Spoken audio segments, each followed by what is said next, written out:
There's a question from about what is the purpose of VLOOKUP. Shashi, I think that would be clear right now. Yeah, I'll just explain that. Should be okay.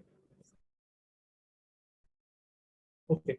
So Anu is asking how to break combined names into first and last names. So that is possible. There is something. Okay. So these are small things. There are many such small things which I wanted to cover later. But just say since you asked, I'll do this. Vishwanathan, Anand, Sachin.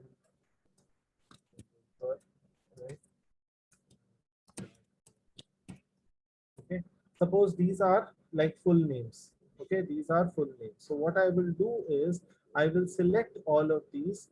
Okay, I'll select all of these. I will go to text to columns, right? And I'll say delimited. They are delimited with what is the limitation? Limitation here is a space. Okay, space here is a limitation. So which means space tells the computer that a new word is starting. So I'll select the delimiter as space. Let's say next and finish. So now you see it has shifted all of these together. So of course there's some error in the data selection because I selected the entire column with spaces. Before you do this, you remove all of the extra spaces at the top. Otherwise it will move the data to the top. So here you haven't lost any of the data, and you see it has split all of them into two different names. Now suppose you want to combine both of them again, right? You want to combine both of them again, then you have an operator called concat operator. Okay, concat operator, concat text1 comma text2. Okay, you have another formula which is this and this. Okay, but you see both of these cases, the problem is that there is no space available. So you have to just feed that space in manually. So you say space this, right? So then it will come. Here you can do the same thing with this AND operator, quote, space, quote, AND. So here AND treats anything as a joiner union operator, and space within double quotes makes space appear like a text. Right? So now you can simply drag this to get the number. Okay, so there are many of these small things which I plan to cover. I will, like we are, as it is today's session also, we are just doing a mishmash of a variety of things. So yeah, just covering all of these. But today what I really wanted to talk about are how do you analyze data. And so that was also, so through the assignment, what I have shown you is, and this is the reason why I wanted to make it a point to give you a largest data set. Like I told you, I wanted to have a real world kind of data. So hopefully you've got a sense of how to start approaching a data set when you have something from the real world. Okay, it could be large, it could be unclean, it could be a lot of columns. So what you will not do is you will not approach it like how students approach questions, right? So you are not going to start immediately as soon as you see the data set. You are not going to select, insert some sort of a chart. No, you will first spend some time trying to get familiar, very closely familiar with the data set, trying to understand what is the data telling me, what is there in that data set, right? And that is the first step to analyzing data. So here there are a couple of other things which are possible over here. For example, if normally when you say analyze data, most people they tend to think, oh, mean, median, mode, I'm going to calculate, right? So if you calculate average here, okay, it's very easy to calculate that in Excel. I do this, but does this tell you anything at all? Does this tell you anything? Is it meaningful at all or no? Right? I am telling you that an average of 5964951 people have been vaccinated per country in the world. Okay, so that is nothing but 59 lakh 64,951 people. Okay. Again, how did I get the number 1000 separators?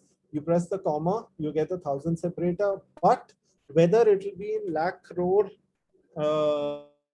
system or whether it will be in million billion system will depend on your geographic setting, right? It will depend on your geographic setting. So if your geographic setting is set to India, then it will have the lakh crore system. If it is set to US, then you will get the billion billion.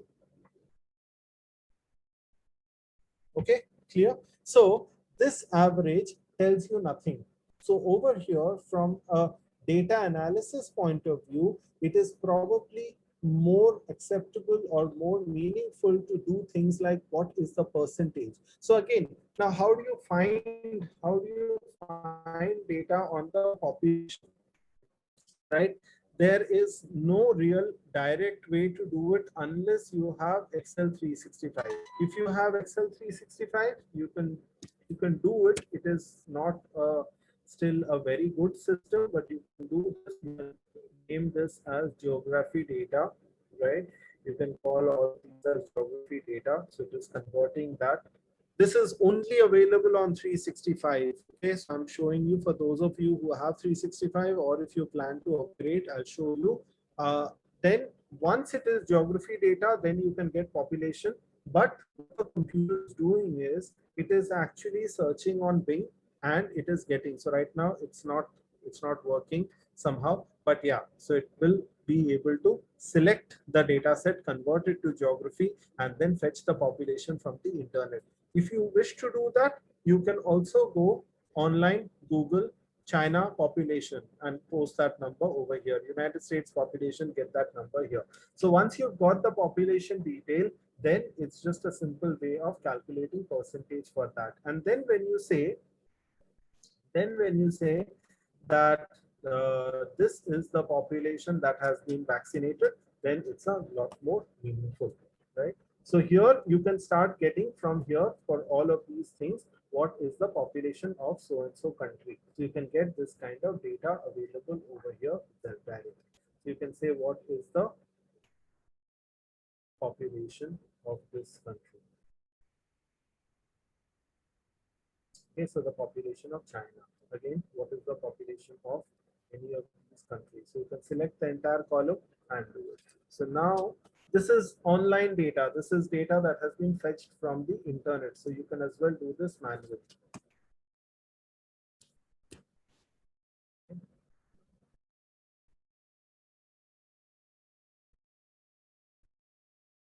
So this is what the data is.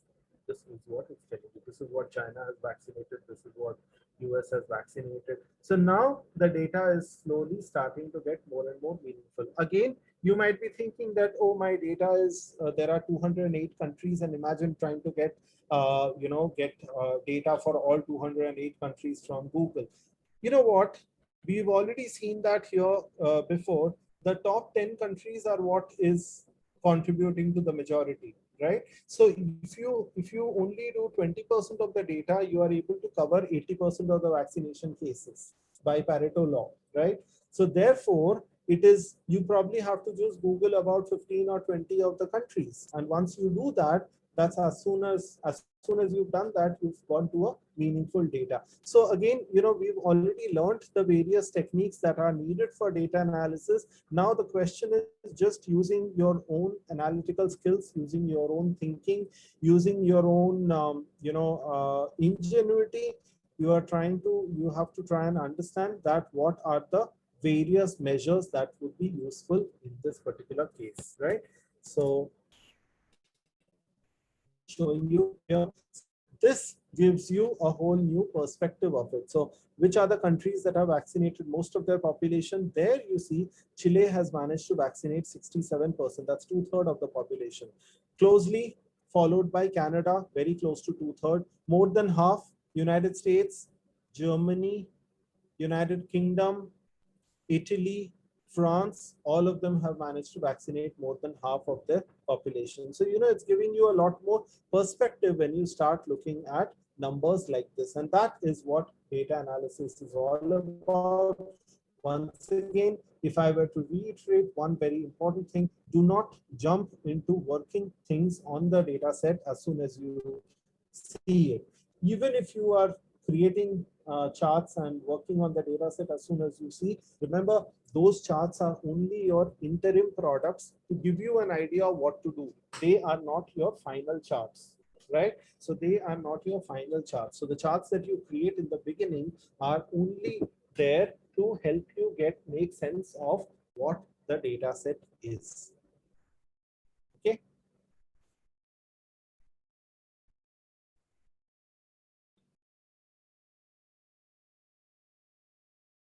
I'll just pause for 2 minutes.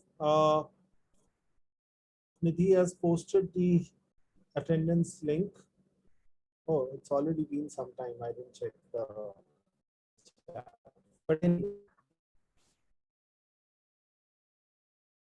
so I'll just pick up a few more questions. So Priya Salve is asking, give a suggestion to arrange a data of 100 students in order to calculate their results of 2 to 4 subjects. You could do it as an average of those subjects. So that's something which is possible, right? That is what is done. You can even do a weighted average of those subjects. So say, for example, some of the subjects carry a higher weightage. You can just do a weighted average. Just make sure that the weights add up to 1. Okay. Otherwise, you will have to divide by the sum of the weights. Okay. So there is no direct function to do weighted average. You will have to do the manual formula. But since you already know the formula, so that shouldn't really be very difficult right now. Shashi Kashyap is asking how to do regression analysis and correlation analysis. So, those are outside of the scope of this particular course. Standard deviation is also outside of the scope for this particular course, but I showed you how to do scatter plot.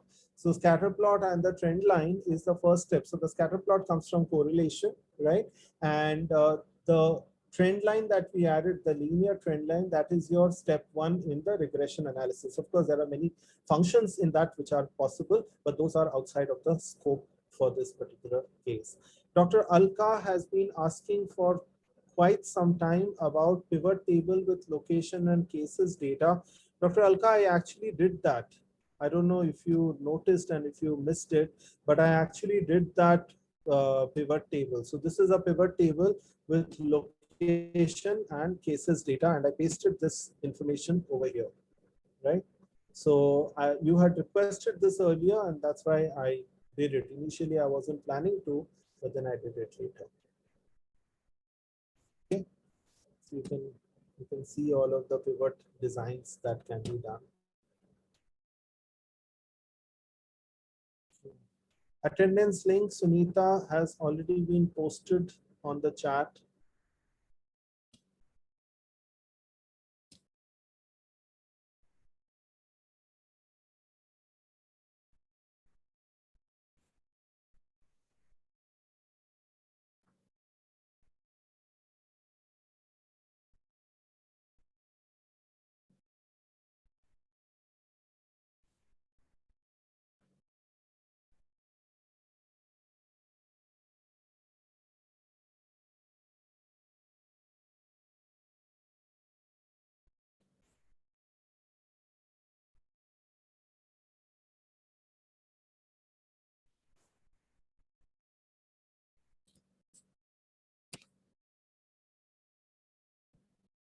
Okay, any other questions?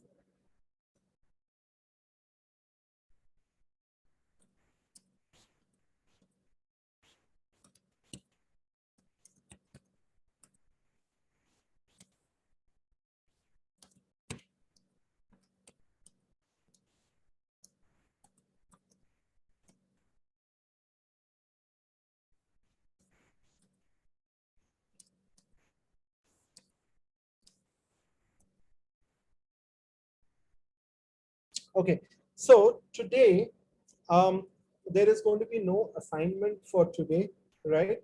The idea once again is that you practice the data set. I'll just repeat myself. There will be no reopening of that assignment itself, right? However, you will be able to practice on that data set, right? So remember, please don't worry about, missing out on submission and things like that. I understand, I absolutely understand that it was a little difficult. And I also want to reiterate that it was by design, and hopefully with today's session, you've got a sense of why it was more difficult, because I wanted, in a sense, I wanted you to be prepared, or I wanted you to think of data analysis, how to analyze data starting from that assignment itself, right? So which is the reason why I picked up that assignment, picked up that data set, and everything that we did today, we did using that data set, right? So I will sincerely request all of you to spend some time and practice. We've got 2 days break coming up with Saturday, Sunday being there, even though unfortunately many of you might be regretting that we don't have an Independence Day holiday because it coincides with a Sunday. But nevertheless, we still have Saturday and Sunday. So that's one more break, one more day break than we usually tend to get. So I will request all of you to please practice the data set, have them saved on your computer. And once you have them saved on your computer, you don't even need to depend on the online link. Just go ahead and download and practice as many times as you want. And I'm always there available on the discussion group if you have any questions. But if you have any questions, it's not easy to understand what's happening if you are simply telling me that I'm seeing an error. It helps to see, so include screenshots and things like that, and then it always helps me to troubleshoot. And I'm always willing to help you on that group. So anytime you practice and have difficulty, please approach over there, right? Any other questions?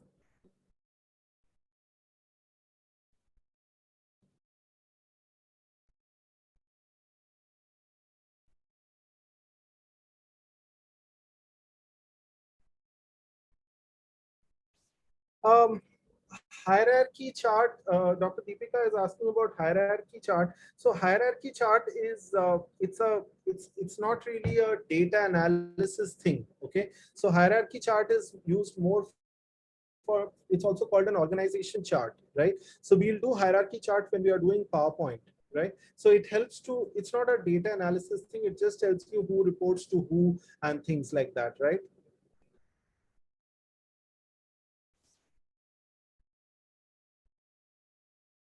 We'll cover that when we are doing.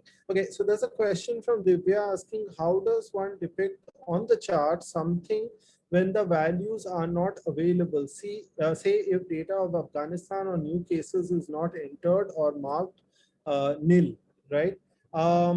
So again, this is a bit of a tricky thing. So if you leave it blank, if you leave it blank, then it is, in most cases it is okay, right? So when you leave something blank, what happens is on a bar chart that will show up as blank, right? On a pie, it will be missing. So either case, that is fine. Okay. Now the problem happens if you try to feed in zero. Okay, if you try to feed in zero. So here that is different from this one. So here a zero is these zeros are meaningful. Okay, these zeros are not the same as data missing. This zero simply means there were no cases of COVID on 25th February 2020 in Afghanistan. So that zero is meaningful, and therefore that zero has to be included. However, if you have situations where the zero is simply there because data is missing, then in those places, those kind of data situations, it's a good idea to remove the zeros, because otherwise you will tend to go wrong if you are calculating. The problem with zero is if you enter zero and if you were to calculate average, see here, if I were to calculate average of this, then it is counting the zeros as a value. That means it's taking in the zeros into consideration, which you don't want if the zeros are missing values, right? So if you are, sometimes if you are substituting zeros for missing values, then you will have to be very careful because your average might be going wrong. Okay, so again, depending on what you have and depending on what you intend to do, these things will change. Sometimes if you have a very large data set, there are techniques in statistics for missing value handling. Typically, three things are done. Okay, typically three things are done. One is you fill zero. I told you that there are problems with it. Second, you fill the average of it. You fill the average. So you take the rest of the values, whatever is the average, you substitute the missing value with that average. The good thing is it will not make your average different. So your average will continue to remain the same, okay, or more or less the same. So that is one thing. Another possible way is fill the value of the record just before. Suppose your records here are arranged in some sort of an order, right? Here they are arranged country wise in one order. So suppose you did not have this value, right? You did not have this value. Then what are the various things I can do? One, I can calculate the average. Say this day is one. That's one way to do. Or I can say this day had 4 cases. That's also another way to do, right? So, but the reality might be very different. In this case, the reality is that they had 7 cases. There is no way to know. But if you do not have the data, you go ahead and do something, in which case either of these two things will work. However, when you are taking average, remember average geography. You can't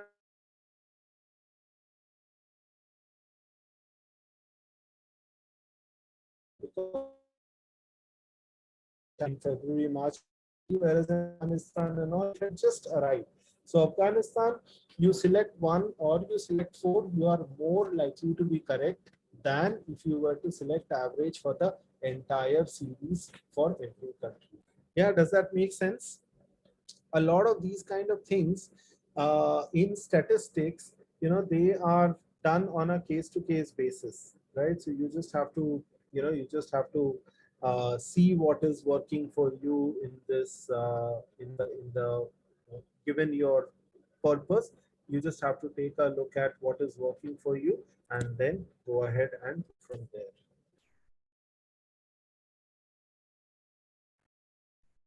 Okay.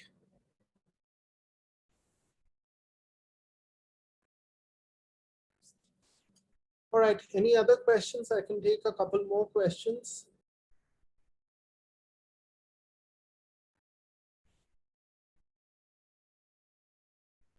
Okay, Dr. Deepika is asking, after taking frequency of the data, how to show in a chart. So again, yeah, you can look at the previous day's recording for it. So once you have the frequency table, so imagine you have the frequency table over here, right? So only thing, remember, I had mentioned that the frequency formula will require upper, only upper. So, but it's a good practice to rename that or to redo that table separately so that you have the entire bin, right?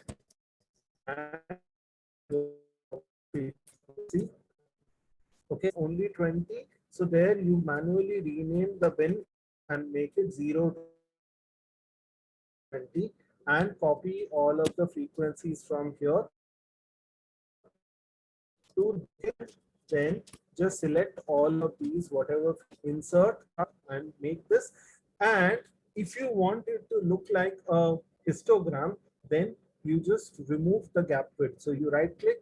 I've shown you how to remove or reduce the gap width. I told you that typically for a bar chart, you want to keep the gap width around 90%.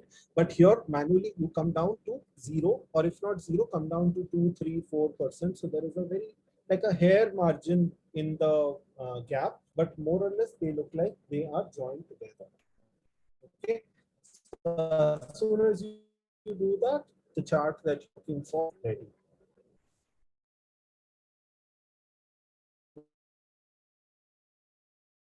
Histogram chart.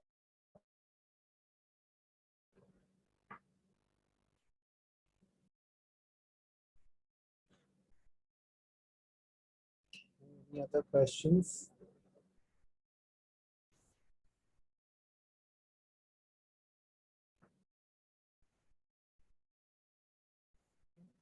So just some to sum this whole thing up, you spend some quality time thinking about. So I tend to approach all of these data sets as potential stories to be told. Okay, and a good analysis is nothing but a good story which is told. So you approach the data from that perspective, spend some time thinking about the data, see what stories can you tell from that data, what stories are waiting to be told in that data.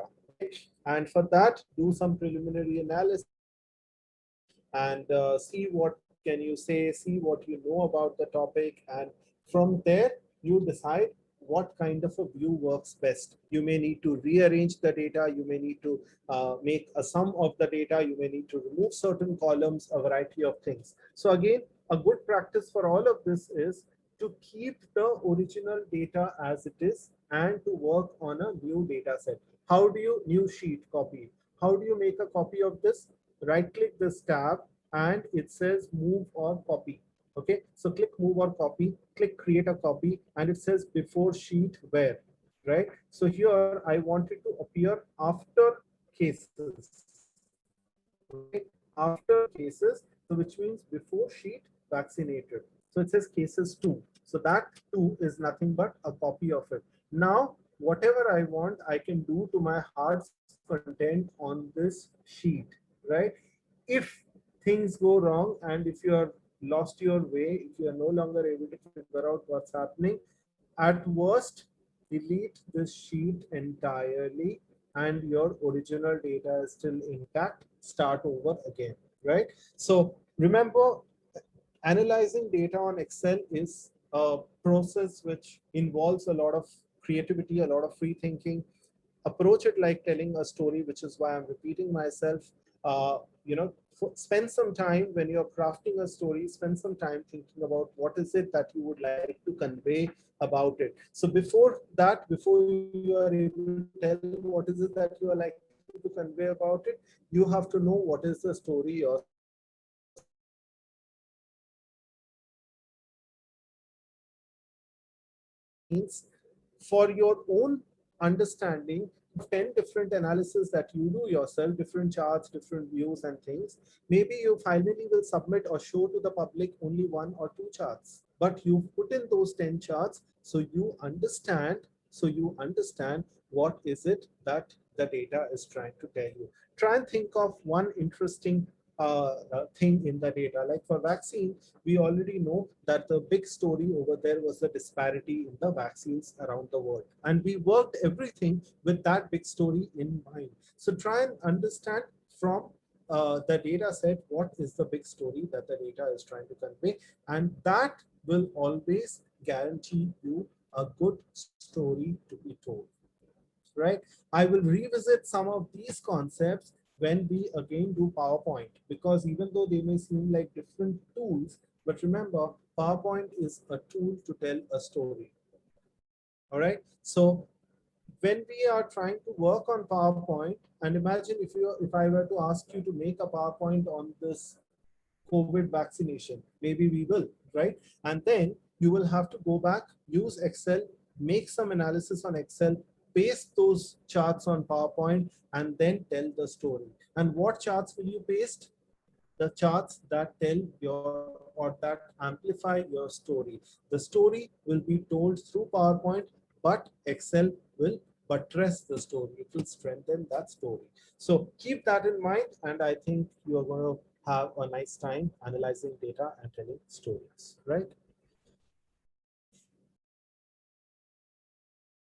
Can you collapse all of these Afghanistans into just one? There's a question from Sanya. Can you collapse all of those Afghanistans into just one? Here, you cannot do. In order to do that here, you will have to use a pivot, because if you do that otherwise, then it does not know what to do with all of these here, right? When you are collapsing using a pivot, right? We don't call it collapse, we call it rolling up. When you're doing it in pivot, when you roll up in pivot, then you are explicitly saying what needs to be done is to sum all of those numbers up. Okay, so roll up is by sum. So therefore, it knows that this is what needs to be done. Similarly, the roll up might as well have been done by average. So you could have said that do average. That's another way of rolling up. But if you do not specify anything, then the computer does not know how do you want it to be rolled up to some single value. So if there is one entry of Afghanistan, then the value corresponding to also should be one entry. But here in the data, there are so many values, so you'll have to tell the computer what exactly you want it to do with the multiple values.